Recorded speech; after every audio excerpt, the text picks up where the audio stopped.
দর্শক, আজকের দিনের কথাটা চিন্তা করেন। কি একটা পরিস্থিতি! ওসমান হাদিকে গুলিবিদ্ধ করার ঘটনাকে কেন্দ্র করে এমন একটা অবস্থা, মনে হচ্ছে যে পরিস্থিতিটা বোধহয় আহ, সরকার, রাষ্ট্র এবং প্রধান রাজনৈতিক দলের বাইরে চলে যাচ্ছে।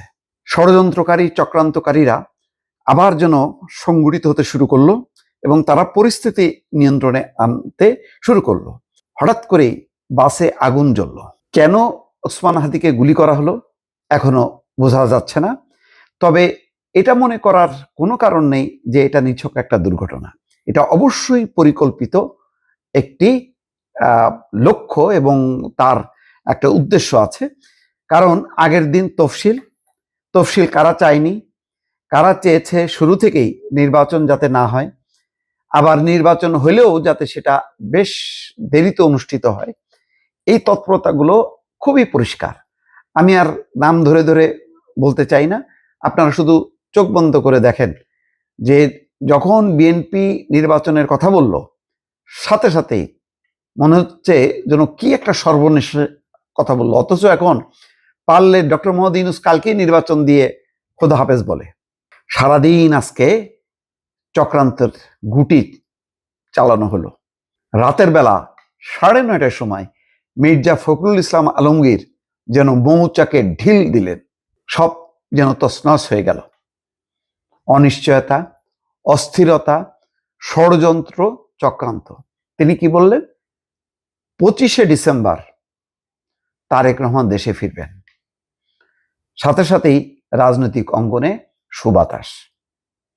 এবং তার আগে দেখেন, বেগম খালেদা জিয়ার অসুস্থতাকে কেন্দ্র করে একটা গুমোট পরিবেশ, এবং এটাও যেন একটা বিশাল অপরাধ, হয় বেগম খালেদা জিয়ার অথবা তারেক রহমানের। কেন তারেক রহমান আসতে পারছেন না, এটাই যেন মূল ইস্যু। হ্যাঁ, এটা ঠিক, বিএনপি তার সাংগঠনিক অবস্থা, তৃণমূলের যেই অগোছালো একটা অবস্থা, নানা রকম অভিযোগ, তার মধ্যে নির্বাচনকে কেন্দ্র করে একটা বিশৃঙ্খলা, নমিনেশন আমি বলবো যে হয়তো 60 বা 70% ঠিক আছে, কিন্তু 30% ঠিক নেই। এই কাজগুলো এখানে যারা দায়িত্ব পালন করেছেন তাদের ব্যর্থতা আছে, কিন্তু সমস্ত ব্যর্থতার দায় তারেক রহমানের উপর চাপানো হলো। বলা হলো যে এইরকম একটা বিশৃঙ্খলা অবস্থা এবং তিনি দেশে ফিরবেন না, কারণ তিনি ভোটার হননি, তিনি নির্বাচন করবেন না, তিনি লন্ডন থেকে আর দেশে ফিরবেন না।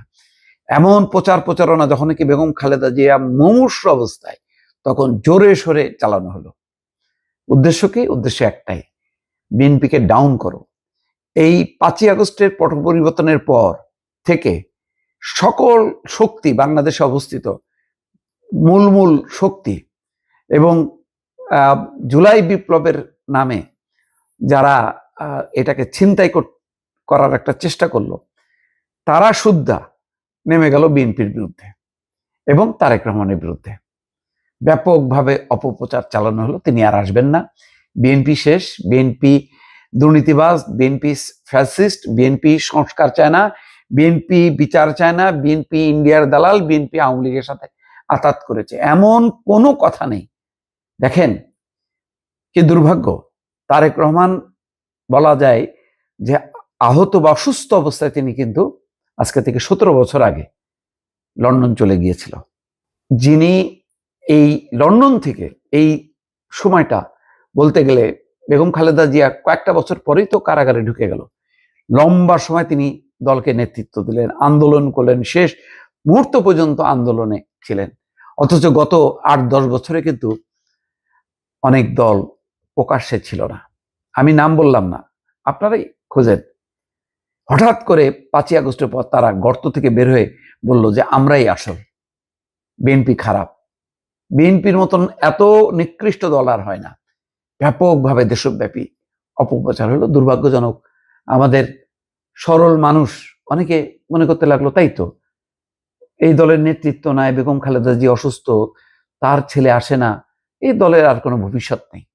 এমন একটা যখন পরিস্থিতি, এবং বিশেষ করে আজকে তো সেটার একটা চূড়ান্ত রূপ দেখা গেল গতকালকে তফসিল, এবং আজকে ওসমান হাদিকে খুব টার্গেট করে তাকে হত্যার উদ্দেশ্যে গুলি চালানো হলো, যাতে সবকিছু তছনছ হয়ে যায়, তারেক রহমান যাতে ভয়ে আতঙ্কে যাতে আসতে না পারে।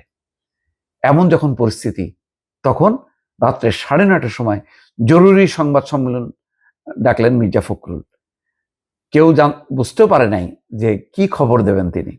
এমন একটা খবর দিলেন যে খবরের মধ্য দিয়ে এই যে বেগম খালেদা জিয়ার অসুস্থতা, হাদিকে কেন্দ্র করে যে একটা অস্থিরতা, বাসে আগুন দেওয়ার চেষ্টা, এবং মহল বিশেষ যারা এবার নির্বাচন করতে পারছে না, তারা যখন কি সংঘবদ্ধ হচ্ছে, যে কোনো মূল্যে তারা নির্বাচন প্রতিহত করবে, এবং সেই প্রতিহত করাকে আবার ইন্ধন দিচ্ছে যারা ক্ষমতায় আসতে পারবে না বলে যারা মনে করছে, যাদের কনফিডেন্সের অভাব, তারাও কিন্তু আবার একভাবে মানে তারাও তাল দিতে থাকলো, আর একরকম একটা পরিস্থিতি তৈরি করতে লাগলো, অনিশ্চিত একটা পরিস্থিতি।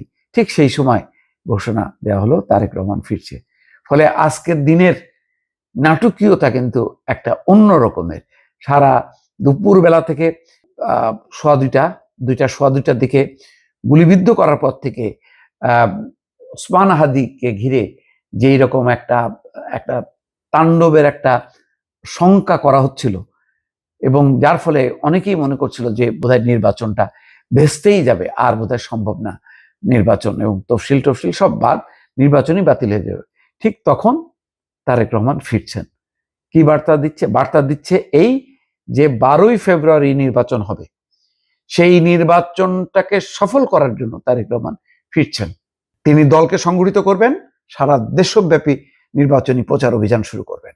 যখনই তিনি দেশব্যাপী মুভ করবেন, তখন কিন্তু দেখবেন যে নির্বাচনী জোয়ার তৈরি হবে। এমনিতেই মানে অনেক আগে প্রার্থী তালিকা করেও কিন্তু এক ধরনের নির্বাচনী জোয়ার তুলেছিল। সেখানে ভুল ত্রুটি যাই হোক না কেন, অন্তত বিএনপির 1000 প্রার্থী মাঠে নেমে একটা নির্বাচনী আবহাওয়া তৈরি করেছিল। কিন্তু সেই আবহাওয়াটাকে নস্যাৎ করার জন্য পরিকল্পিতভাবে ওসমান হাদিকে আজকে গুলি করা হলো। অনেকে মনে করছিল যে বোধহয় এই অন্তর্বর্তী সরকার তফসিল ঘোষণা করতে পারবে না, কিন্তু অন্তর্বর্তী সরকার ঠিকই তফসিল ঘোষণা করলো, এবং ঠিকই তারেক রহমান আসবে না বলে যারা প্রচার চালাচ্ছিল, তাদের একেবারে মুখে কালি দিয়ে আজকে বলা যায় যে মির্জা ফখরুল ইসলাম আলমগীর মানে ঘোষণা দিলেন তারেক রহমান ফিরছেন। এবং এই ফেরার মধ্য দিয়ে আমার ধারণা যে এখন একটা রাজনীতিতে সুবাতাস বইবে, অনিশ্চয়তা কেটে গিয়ে মানুষ আশায় বুক বাঁধবে, নির্বাচনের মধ্যে দিয়ে একটা সাংবিধানিক সরকারের দিকে প্রবেশের একটা দ্বার সম্ভবত উন্মুক্ত হতে যাচ্ছে। দর্শক।